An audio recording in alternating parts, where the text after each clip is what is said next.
Hello students, welcome back to Awasthi classes. आज हम यहाँ पर अपने इस वीडियो में डिस्कशन करने वाले हैं क्लास 12th पार्टनरशिप के चैप्टर नंबर 2 के बारे में, जिसका नाम है रिकॉन्स्टिट्यूशन ऑफ पार्टनरशिप फर्म।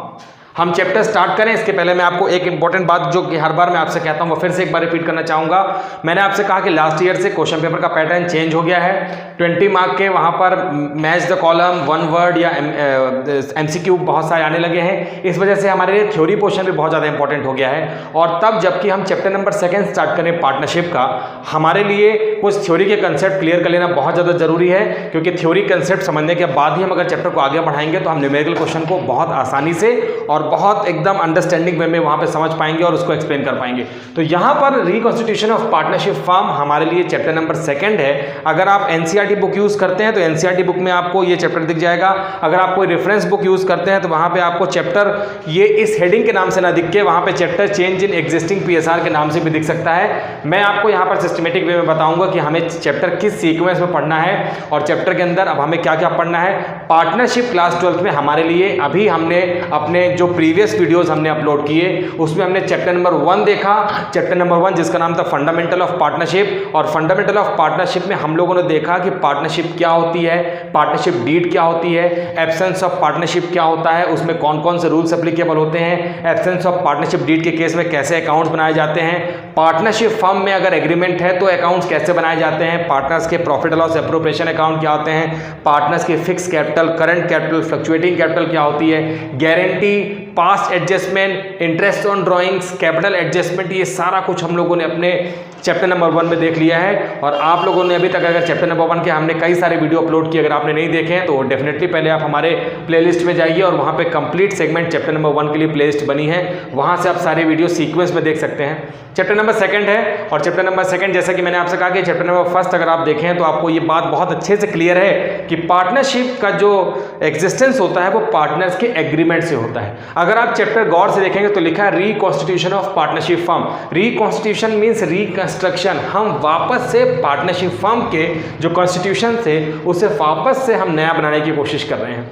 मैं इस रिकॉन्स्टिट्यूशन वर्ड को और अगर आपको अच्छे से समझाने की कोशिश करूं तो आपको कुछ इस तरीके से समझना है कि हम एक पार्टनरशिप को खत्म करके एक दूसरी पार्टनरशिप बना रहे हैं। इसे हम कहते हैं रिकॉन्स्टिट्यूशन ऑफ पार्टनरशिप फर्म। तो रिकॉन्स्टिट्यूशन ऑफ पार्टनरशिप फर्म में आपको समझना है कि पार्टनरशिप फर्म का एक वर्ड होता है जिसे हम कहते हैं डिसोल्यूशन ऑफ पार्टनरशिप फर्म और डिसोल्यूशन ऑफ पार्टनरशिप। इन दोनों वर्ड में आपको डिफरेंस समझना है। डिसोल्यूशन ऑफ पार्टनरशिप फर्म अगर लिखा हुआ है तो इसका ये सिंपल मतलब है कि पार्टनर जो बिजनेस कर रहे थे उन्होंने बिजनेस को बंद करने का फैसला कर लिया है, बंद करना डिसाइड कर लिया है, उसे हम कहते हैं डिसोल्यूशन ऑफ पार्टनरशिप फर्म। तो अगर पार्टनरशिप फर्म जो चल रही है पार्टनर्स की और कुछ ऐसे उनके बीच में एग्रीमेंट थे या कुछ डिस्प्यूट्स हो गए या ऑर्डर कोर्ट से आ गया या कुछ और सर्कमस्टेंसेस क्रिएट हो गए जिसकी वजह से हमें पार्टनरशिप फर्म को बंद करना पड़ेगा, उसे हम कहते हैं डिसोल्यूशन ऑफ पार्टनरशिप फर्म। वहां पर वाइंड अप हो जाती है कोई भी पार्टनरशिप फर्म। लेकिन अगर हम बात करते हैं डिसोल्यूशन ऑफ पार्टनरशिप, तो ऐसे केस में हम पार्टनरशिप फर्म की बात कर रहे हैं, पार्टनरशिप की बात कर रहे हैं, पार्टनरशिप फर्म की बात नहीं कर रहे हैं। मैंने आपसे कहा dissolution of partnership. Dissolution of partnership और डिसोल्यूशन ऑफ पार्टनरशिप फर्म में बस यही डिफरेंस है कि डिसोल्यूशन ऑफ पार्टनरशिप फर्म में फर्म जो है बंद हो जाती है, लेकिन डिसोल्यूशन ऑफ पार्टनरशिप में पार्टनर्स का एग्रीमेंट जो चेंज हुआ है उसके अकॉर्डिंग हम एक नया एग्रीमेंट बनाते हैं और पार्टनरशिप फर्म हमारे नए एग्रीमेंट के साथ में कंटिन्यूअस चलती रहती है। ठीक ऐसा ही है रिकॉन्स्टिट्यूशन ऑफ पार्टनरशिप फर्म। हम यहां पर बात कर रहे हैं पार्टनरशिप फर्म के रिकॉन्स्टिट्यूशन में पार्टनरशिप फर्म के एग्रीमेंट में हुए किसी भी चेंज की वजह से हम पार्टनरशिप का वापस से रिकॉन्स्टिट्यूशन करते हैं और यही हमें पढ़ना है। आपको मैं एक इंपॉर्टेंट बात बताना चाहूँगा, पार्टनर्स के बीच में जो एग्रीमेंट होते हैं उस एग्रीमेंट में अगर छोटा चेंज या कोई मेजर चेंज होता है तो छोटे चेंज से लेके बड़े से बड़े चेंज के लिए हमें एक नई पार्टनरशिप डीड बनानी पड़ती है और उस डीड के अकॉर्डिंग हम बिजनेस वापस से स्टार्ट करते हैं, उसे ही हम कहते हैं रिकॉन्स्टिट्यूशन ऑफ पार्टनरशिप। तो यहाँ पर आज हम ये देखेंगे कि हम जो चैप्टर अब आगे अपकमिंग जो हमारे सेशन होंगे उसमें हम चैप्टर कैसे प्लान करेंगे, हमें कैसे स्टार्ट करना है। ये वीडियो मैंने सिर्फ इसीलिए बनाया है कि ताकि आप एक कंप्लीट यहाँ पर स्ट्रक्चर समझ सके कि अब आने वाले टाइम में हमें कैसे पार्टनरशिप को हैंडल करना है। तो यहाँ पर सबसे पहले मैं आपको बता दूं कि एग्जिस्टिंग जो रिकॉन्स्टिट्यूशन ऑफ पार्टनरशिप फर्म है इसका रियल मतलब क्या होता है। अगर आप गौर से देखेंगे तो पहली लाइन लिखी है any change in existing agreement. जैसा कि मैंने आपसे कहा है पार्टनर्स के एग्रीमेंट में किसी भी टाइप का चेंज, चाहे वो बहुत छोटा हो, माइनर से लेके मेजर चेंजेस तक होंगे, और पार्टनरशिप में होते हैं ऐसे चेंजेस, उस चेंज को लेते हुए हम पार्टनरशिप के लिए नई एग्रीमेंट बनाएंगे। वो चेंजेस कौन कौन से हो सकते हैं ये आपको अभी आगे दिखेगा। This results in an end of the existing agreement and a new agreement comes. मैंने आपसे कहा जैसे ही पार्टनर्स के बीच में एग्जिस्टिंग एग्रीमेंट खत्म होता है, एक नया एग्रीमेंट बनेगा, और पुराना एग्रीमेंट का एग्जिस्टेंस खत्म हो जाता है और एक नया एग्रीमेंट वहां पे हम क्रिएट करते हैं, comes into being with a change relationship among the member of the firm. ऐसा हो सकता है कि जब हमने नई पार्टनरशिप फर्म के लिए नया एग्रीमेंट बनाया, तो नई पार्टनरशिप फर्म बन गई, तो वहाँ पे पार्टनर्स के बीच को जो रिलेशन थे वो चेंज हो सकते हैं। हो सकता है कोई पहले मैनेजर रहा हो वो पार्टनर बन गया हो सकता है पार्टनर्स के बीच के जो प्रॉफिट शेयरिंग रेशियो था उसमें चेंज हो गया हो। बहुत सारे चेंजेस होते हैं जिसकी वजह से हम यहाँ पर नया एग्रीमेंट क्रिएट करते हैं। अब हम वही जानने की कोशिश करेंगे कि रीजन क्या क्या होते हैं जिसकी वजह से पार्टनरशिप फर्म का रिकॉन्स्टिट्यूशन होता है। तो यहाँ पर लिखा है चेंज इन एग्जिस्टिंग PSR। अगर हम ये एज्यूम करते हैं कि एक फर्म बनी थी और उस फर्म में XYZ 3 पार्टनर थे और उनका रेशो 1:1:1 था, मतलब तीनों ही पार्टनर इक्वल PSR में बिजनेस कर रहे थे, इक्वल प्रॉफिट में बिजनेस कर रहे थे। रेशो कुछ और भी हो सकता है, मैंने 1:1:1 ले लिया। अब X ने कहा कि भाई मैं फर्म में ज़्यादा टाइम देता हूं तो मेरा रेशो आप दोनों के कंपैरिजन में, मींस Y और Z के कंपैरिजन में ज़्यादा होना चाहिए। ये जो ओपिनियन है, ये जो बात बोल रहा है, ये X बोल रहा है, और YZ को अगर ऐसा लगता है कि रियलिटी में ऐसा ही है कि X जो एक्टिव पार्टनर है बिजनेस में ज़्यादा टाइम देता है, X को ज़्यादा PSR मिलना चाहिए, तो यहाँ पर Y और Z अपने शेयर का कुछ सेक्रीफाइस करेंगे और X को देंगे। तो यहाँ पर एग्जिस्टिंग पार्टनर ही है और उन पार्टनर्स के बीच के जो PSR है उसमें चेंज हो गया। यही पॉइंट नंबर 1 है, change in existing PSR। Existing partners के एग्जिस्टिंग PSR में चेंज हो गया है। इट मींस कि अब नया PSR बनेगा और पार्टनरशिप एग्रीमेंट नए PSR के साथ फिर से नया एग्रीमेंट बनेगा, मींस रिकॉन्स्टिट्यूशन ऑफ पार्टनरशिप होगा। दूसरा पॉइंट अगर हम देखें तो लिखा है admission of new partner. Admission का मतलब हो गया कि XYZ पार्टनर है, बिजनेस का साइज बढ़ रहा है, बिजनेस के लिए और मैनेजरियल एक्टिविटीज की, एक्सपर्ट्स की जरूरत है, बिजनेस के लिए और कैपिटल की जरूरत है, ज्यादा मैन पावर की जरूरत है, कोई ऐसा इंटेलिजेंट पर्सन चाहिए जो अभी हमारे XYZ के बीच में नहीं है, स्पेशल नॉलेज के साथ में। ऐसे रीजंस के लिए हम नए पार्टनर का एडमिशन करते हैं, और नया पार्टनर जब एडमिट होता है तो डेफिनेटली वही बात हो गई कि एग्जिस्टिंग पार्टनर जब अपना प्रॉफिट कुछ ना कुछ सेक्रीफाइस करेंगे तभी हम नए पार्टनर को शेयर दे पाएंगे। तो यहां पर किसी नए पार्टनर के एडमिशन के टाइम भी हमें पार्टनरशिप का रिकॉन्स्टिट्यूशन करना पड़ता है। अगर पॉइंट नंबर 3 देखें तो लिखा है retirement of a partner. Partner एक पर्टिकुलर एज के बाद में या उनकी कोई टर्म्स कंडीशन रहती है वो उनके पार्टनरशिप में लिखी रहती है, और उसके अकॉर्डिंग वो एक टाइम के बाद में, काफ़ी टाइम बिजनेस में देने के बाद में पार्टनरशिप फर्म से रिटायरमेंट ले लेते हैं।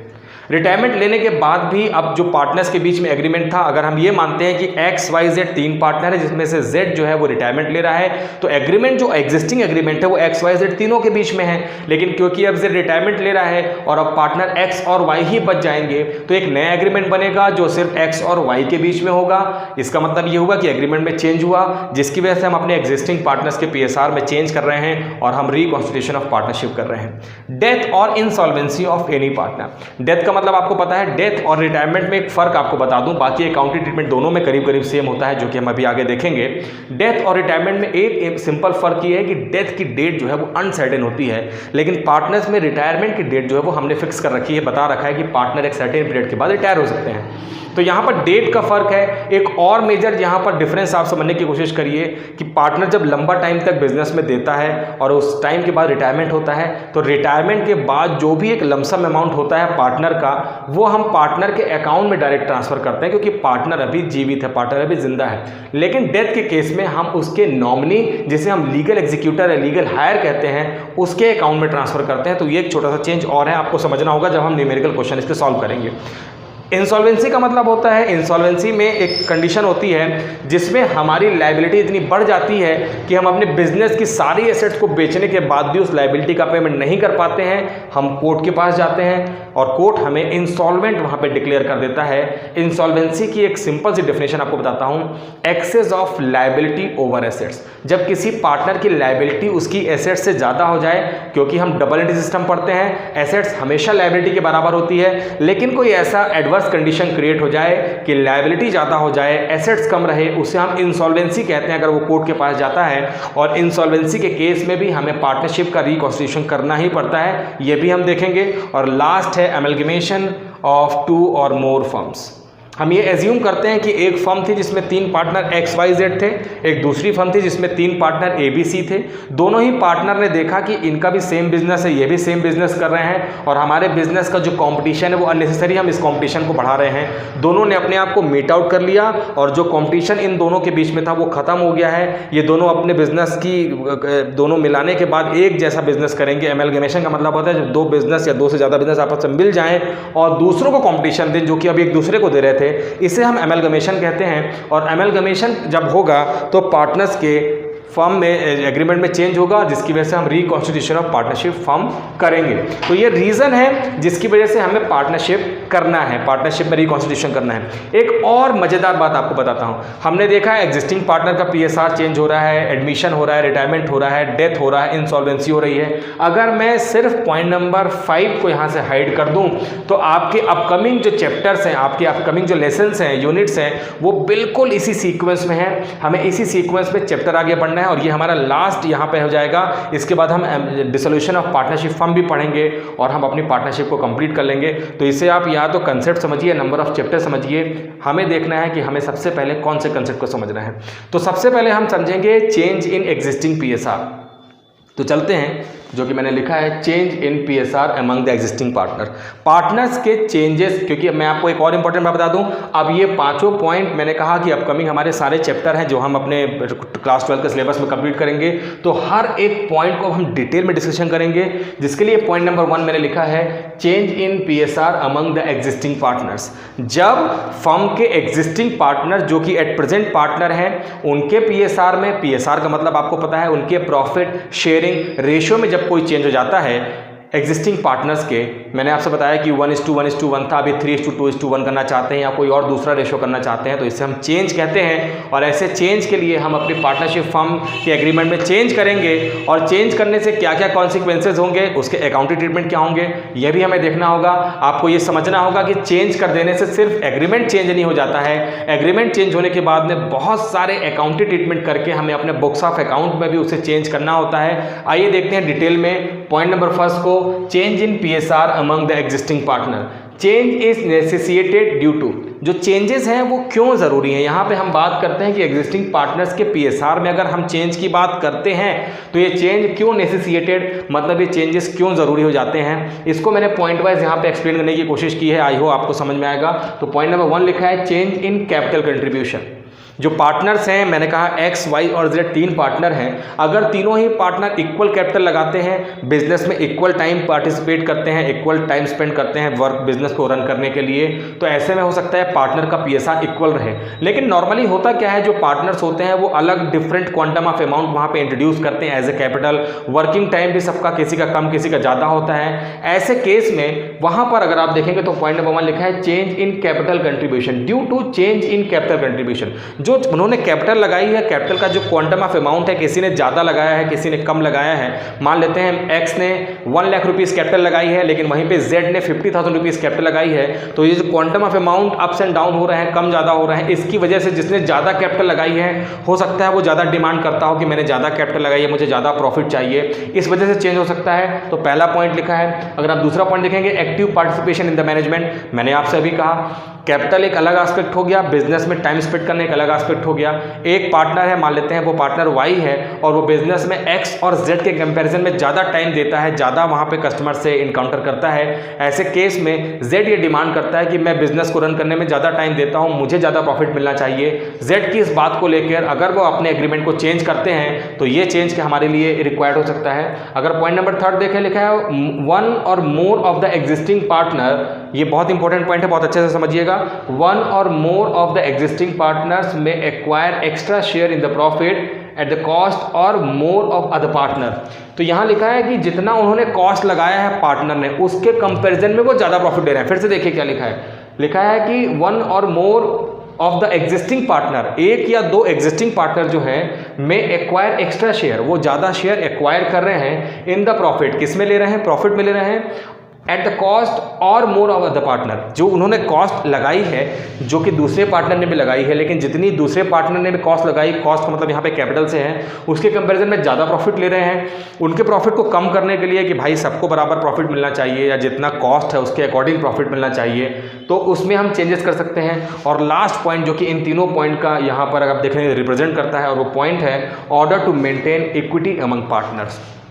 पार्टनर्स के बीच में इक्वलिटी रखने के लिए कि भाई सारे ही पार्टनर हमारे लिए एक जैसे हैं। पार्टनरशिप बिजनेस को बढ़ाने के लिए हम पार्टनर्स के राइट में, रूल्स में कोई डिस्क्रिमिनेशन नहीं करते हैं। ऐसा कोई डिस्क्रिमिनेशन वाला पॉइंट पार्टनरशिप के डीड में भी नहीं था, एग्रीमेंट में भी नहीं था। तो सारे ही पार्टनर्स को इक्वलिटी मेंटेन करनी है कि भाई सारे पार्टनर जो ज़्यादा वर्क कर रहे हैं, ज़्यादा इक्वलिटी का मतलब यहाँ पे कैसा हो जाएगा कि कोई पार्टनर ज़्यादा काम कर रहा है तो उसे भी उतना शेयर जो जितना कि जो कम काम कर रहा है, ये इक्विटी नहीं है। बल्कि इक्विटी का मतलब है कि सारे पार्टनर जितनी according to capital, according to जो टाइम स्पेंड कर रहे हैं बिजनेस में, उसके अकॉर्डिंग उन्हें उतना शेयर ज़्यादा मिले, इसे हम इक्वलिटी कहते हैं। और यहाँ पर यही इक्वलिटी मेंटेन करने के लिए पार्टनर्स अगर अपने PSR में चेंज करते हैं तो उसका हमें यहाँ पर न्यू एग्रीमेंट बनाना पड़ेगा। और मैंने आपसे कहा सिर्फ एग्रीमेंट नया बनाने से नहीं, उसका अकाउंटिंग ट्रीटमेंट भी हमें करना पड़ेगा। तो ये हमारे पास में नेसेसिटेड रीजंस हो सकते हैं, ज़रूरत हो सकती है जिसकी वजह से हम अपने पार्टनरशिप के एग्रीमेंट में चेंज करते हैं।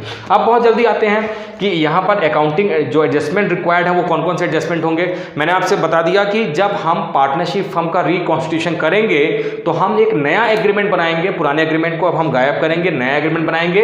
और नए एग्रीमेंट बना देने भर से ही हमारे लिए पार्टनर्स के फर्म में रिकॉन्स्टिट्यूशन नहीं हो जाएगा, हमें पार्टनरशिप फर्म के अकाउंटिंग में भी उसके चेंजेस का इंपैक्ट दिखाना होगा। इट मीन्स कि हमें अकाउंटिंग ट्रीटमेंट भी करना होगा। और इसके लिए जो ट्रीटमेंट हमारे रिक्वायर्ड हो जाएंगे कि अगर सिर्फ PSR चेंज होने से पार्टनर्स के किन किन चीज़ों में असर पड़ सकता है, ये आपको जानना पड़ेगा।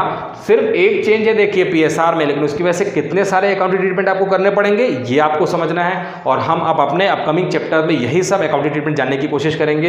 पहला अगर आप देख रहे हैं तो लिखा है determination of SR and GR। पहले तो SR और GR का फुल फॉर्म जान लीजिए। SR का मतलब होता है सैक्रिफाइसिंग रेशो और GR का मतलब होता है गेनिंग रेशो।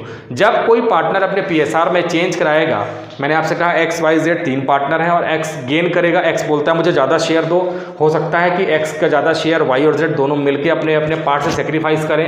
तो यहाँ पे Y और Z सेक्रीफाइस कर रहे हैं जबकि X गेन कर रहा है, तो यहाँ पे X गेन करेगा और Y और Z यहाँ पर सेक्रीफाइस करेंगे।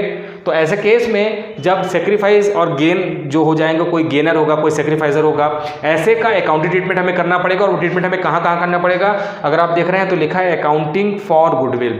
सबसे पहले तो हम गुडविल समझनी चाहिए, जिसके लिए हम कंप्लीट सेगमेंट है, कंप्लीट चैप्टर है, मान के चलिए बहुत बड़ा चैप्टर है, बहुत बड़ा कंसेप्ट है जिसमें हम डिस्कशन करेंगे।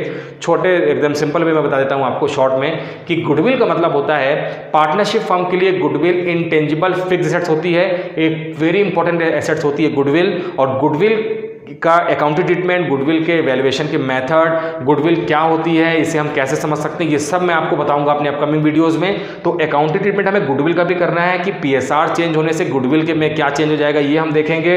इसके अलावा treatment of reserves and accumulated profit. ये एक्यूमुलेटेड प्रॉफिट का मतलब क्या होता है, जो पार्टनर से प्रॉफिट कमाया था या पार्टनर ने जो अपने रिटेन अर्निंग, जो अनडिस्ट्रीब्यूटेड प्रॉफिट था जिसे हम रिटेन अर्निंग या रिजर्व्स कहते हैं। तो यहाँ पर आपको समझना होगा कि ये जो है पार्टनरशिप में PSR चेंज होने की पहले की कंडीशन थी और ये आफ्टर रिकॉन्स्टिट्यूशन है। तो जो प्रॉफिट रिकॉन्स्टिट्यूशन के पहले थे उसके लिए क्या अकाउंटिंग ट्रीटमेंट होगा, पार्टनरशिप फर्म के रिकॉन्स्टिट्यूशन के बाद के प्रॉफिट के लिए क्या ट्रीटमेंट होगा, यही सब जानने के लिए हम यहाँ पर अकाउंटिंग ट्रीटमेंट करेंगे रिजर्व्स एंड एक्यूमुलेटेड प्रॉफिट का। इसके अलावा देख रहे हैं आप लिखा है treatment of revaluation of assets and liability. जब पार्टनर्स के एग्जिस्टिंग PSR में चेंज होता है तो ये जो फॉलोइंग आपने देखा कि GR, SR, उसके अलावा goodwill, reserves and accumulated profit, इसके अलावा पार्टनरशिप फर्म में जो एसेट्स और लायबिलिटी हैं इनमें भी कई बार एसेट्स और लायबिलिटी की वैल्यू इंक्रीज या डिक्रीज हो जाती है।